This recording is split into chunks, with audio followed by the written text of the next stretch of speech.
Bonjour, nous approchons de l'Akba Omer. L'Akba Omer, le 33e jour du Omer, se déroulera cette année samedi soir et dimanche. L'Akba Omer est très connu pour la Iloula de Rabbi Shimon Bar Yochai. Dans toutes les communautés, nous fêtons ce jour-là. Surtout, c'est la grande fête pour Rabbi Shimon Bar Yochai. C'est le jour où Rabbi Shimon Bar Yochai est décédé. Donc c'est la Askara, une grande fête. Ça tombe bien quand c'est dimanche. Dans les communautés, on peut s'organiser le dimanche après-midi, de pouvoir rassembler tout le monde. Mais il faut savoir que l'Akba Omer dans l'Halacha n'a rien à voir avec Rabbi Shimon Bar Yochai. L'Akba Omer dans l'Halacha, c'est la date où les élèves de Rabbi Akiva sont arrêtés de mourir. C'est-à-dire, il y avait 24 000 élèves de Rabbi Akiva. Comme l'Agmara nous dit dans Yevamot, la page 62, Rabbi Akiva il dit qu'il avait 24 000 élèves. Et il décrit qu'il avait 24 000 élèves qui étaient dispersés dans tout le pays d'Israël. Et Kulam Metu Beperekecha. Et que tous sont décédés, ont disparu dans une même époque, entre Pessah et Shavuot. C'est une époque d'après la Halacha et la Kabbalah. C'est une époque qui a une même valeur depuis le deuxième jour de Pessah jusqu'à Shavuot. C'est d'ailleurs ces jours-là, comme nous comptons le Homer, ils ont une même valeur. Il y a des explications. En tous les cas, c'est une même époque. Et c'est marqué qu'ils sont tous, par l'épidémie, tous partis. Cependant, c'est marqué dans les Géonim, ils disent qu'en fait, les 24 000 élèves de Rabbi Akiva sont jusqu'à Pros Atzeret, jusqu'à l'approche de Shavuot. Et donc le calcul, c'est qu'en fait, c'est 15 jours avant Shavuot, à peu près. C'est là que l'épidémie s'est arrêtée et que tous les élèves de Rabbi Akiva ils sont décédés jusqu'à cette époque-là. Et donc, 15 jours à peu près avant Shavuot, c'est le jour de l'Akba Omer, le 33e jour. Ça tombe à peu près à cette date. Et donc, c'est jusqu'à ce moment-là que les élèves de Rabbi Akiva sont décédés. Et d'après la halakha, l'Akba Omer, il y a une différence entre les Sfaradim et les Ashkenazim. Le jour de l'Akba Omer, d'après les Sfaradim, on ne peut pas encore se raser ni se marier. Simplement le lendemain, le 34e jour au matin, après le lever du soleil, on n'a pas de problème de se raser. Et on peut même, à ce moment-là, de se marier. Par contre, les Ashkenazim, le minhag des Ashkenazim, il est que le jour même de l'Akba Omer, on peut se raser, ou se couper les cheveux, et même se marier. Ça, c'est les coutumes différentes. Et ces coutumes-là sont valables dans toutes les communautés juives, que ce soit en Israël ou dans la diaspora de nos jours. Comme ça, les Sfaradim se comportent, et comme ça, les Ashkenazim se comportent. C'est vrai qu'il y a une autre coutume, qui est celle du Harizal, d'après la Kabbalah, qui dit qu'en fait l'interdiction de se couper les cheveux ou de se raser pendant la période du Homer n'est pas liée seulement avec le deuil que nous avons envers les 24 000 élèves de Rabbi Akiva qui sont décédés, mais il dit qu'il y a une raison encore plus profonde, d'après la Kabbalah, et que cette raison-là est valable jusqu'à la veille de Shavuot, de ne pas se couper les cheveux. Donc si vous rencontrez des amis qui ne se sont pas rasés à partir du 34e jour, et qu'ils ne sont pas ashkénazes, peut-être qu'ils veulent suivre l'opinion du Harizal, d'après la Kabbalah, de continuer, de ne pas se raser jusqu'à la veille de Shavuot. Mais la halakha, le Shulchan Aruch, il permet à partir du 34e jour, sans aucun problème, de pouvoir se couper les cheveux, se raser, et même de se marier. Donc c'est un changement parce que les élèves de Rabbi Akiva sont décédés jusqu'à cette telle date. La question qui se pose, qu'est-ce qu'il y a eu de spécial le jour de l'Akba Omer? Pourquoi les élèves de Rabbi Akiva, s'ils devaient mourir dans une même période, qui est la période du Homer? Et nous savons que la période du Homer continue jusqu'à Shavuot. Donc pourquoi Akash Baruch Hu en fait en sorte que cette épidémie, et qu'ils vont tous mourir jusqu'au 33e jour? Il y avait 24 000. Personne n'a demandé que ce soit, si on fait 24 000 divisé par 33 jours, on va arriver dans un compte dans les 800, 700, 800 à peu près personnes, presque 800 personnes par jour qui sont morts, des élèves de Rabbi Akiva. Personne n'a demandé que ce soit 800, on aurait pu faire 600, hein, on aurait pu rallonger les jours, ou on aurait pu faire même 1500 par jour, hein, on aurait gagné 2 semaines. on aurait liquidé, entre guillemets, l'affaire. Pourquoi donc, ce jour-là, 33e jour, il y a eu un tournant? Et que, comme si l'épidémie ne pouvait faire des ravages que jusqu'au 33e jour. Après, c'est fini, elle est limitée.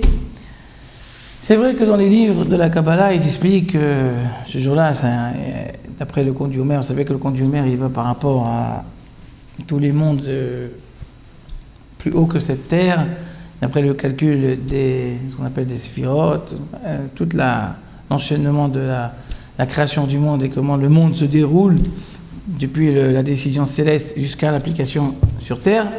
Donc c'est vrai que chaque jour il a un rapport, et bon, ils expliquent que ce jour-là, en fait, que toute la période jusqu'à Lag BaOmer, c'est une période qui est plus ce qu'on appelle de dinim, de rigueur, et qu'on regarde la personne avec beaucoup plus de rigueur et on le juge de manière beaucoup plus difficile. Mais le 31e jour, il y a un changement dans la conduite céleste, et donc c'est normal qu'à partir de ce moment-là, les élèves de Rabbi Akiva n'auraient pas pu mourir.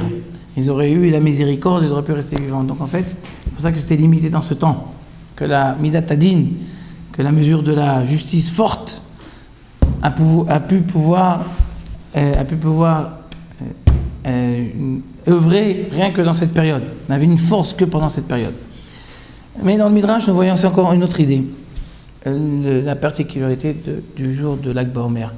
Le Midrash nous dit que Rabbi Akiva, lorsqu'il raconte qu'il avait 24 000 élèves qui sont tous décédés avec cette tristesse, mais le Midrash nous dit, comme l'Agmara nous dit ici, à tel point après cette décimie, c'est que le monde était shamem, le monde était vide, il n'y avait plus rien, plus de rabbins, plus de Torah, plus d'Yeshivot, il n'y avait plus rien. 24 000 élèves qui étaient tous des Tanaïm, des immenses de la Torah, des géants de la Torah. Et d'un coup, Benoît et moi, tout le monde sont partis. Il n'y a plus rien. Imaginez-vous l'état-major, tous les généraux, tous les colonels, il ne reste que les petits soldats qui ne sont même pas 6 mois à l'armée. Qu'est-ce qu'il va faire? Qu'est-ce qu'on va faire? Bon, on peut faire une guerre. C'est impossible, c'est un désastre. Mais c'est ce qui s'est passé.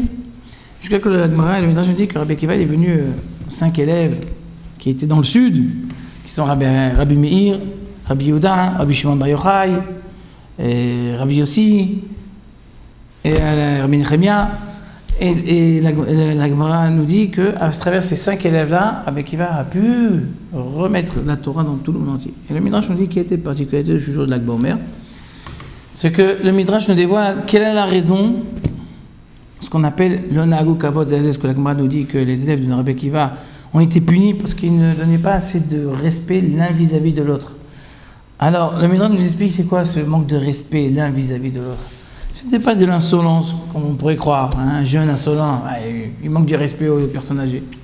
C'est pas ça. Des fois, le manque de respect, c'est un manque d'appréciation.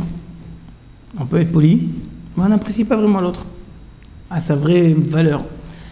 Et le Midrash dit encore plus fort que Aïta et Nehem, Sarah, Bat Torah Zelazé. Ils avaient, la traduction du Midrash, c'est qu'ils avaient l'œil un peu serré l'un vis-à-vis de l'autre dans la Torah. C'est-à-dire quoi, l'un vis-à-vis de l'autre dans la Torah? Tous ces élèves-là, 24 000 élèves, étaient tous des grands, des Tanaïm. Mais des fois, vous savez, quand quelqu'un a une opinion, il n'est pas prêt à réfléchir peut-être d'accepter une autre opinion. Moi, j'ai mon idée, je pense qu'il faut faire comme ça, et je pense sincèrement, 100%, et je suis ce chemin-là dans la Torah. Eh bien, je ne suis pas d'accord avec ce que l'autre dit, donc je n'irai pas, j'irai même contre lui, à la limite, parce que je pense qu'il fait une erreur. Et à tel point qu'il y avait une limite, que tout ce que chaque d'entre eux avait, par exemple, il a créé une yeshiva pour enseigner à d'autres la Torah, il avait son système qui ne voulait pas accepter une idée différente, ou même une explication différente sur certaines lois, certaines choses, de l'autre. Et donc il y avait un peu d'égoïsme, sans le vouloir, dans la Torah. Et Rabbi Akiva leur a dit à ses élèves, aux 5 derniers, ne soyez pas comme eux. Ne soyez pas comme eux. Le Midrash dit, dès qu'il leur a dit ça, qu'il leur a fait la morale, il leur a expliqué le problème des anciens élèves, et bien c'est marqué dans le Midrash que Miyad, Amdu, Vefitzu Torah Bechol Eretz Israël.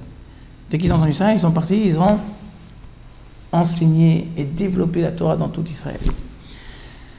Ils ont compris que la Torah, c'est pas uniquement à nous. Akadosh Baruch Hu nous a donné la Torah pour les autres. Et quand je me donne la Torah pour les autres, j'ai donné à chacun la Torah. Donc la Torah du voisin, c'est la Torah d'Hachem. C'est pas la sienne, c'est pas la mienne.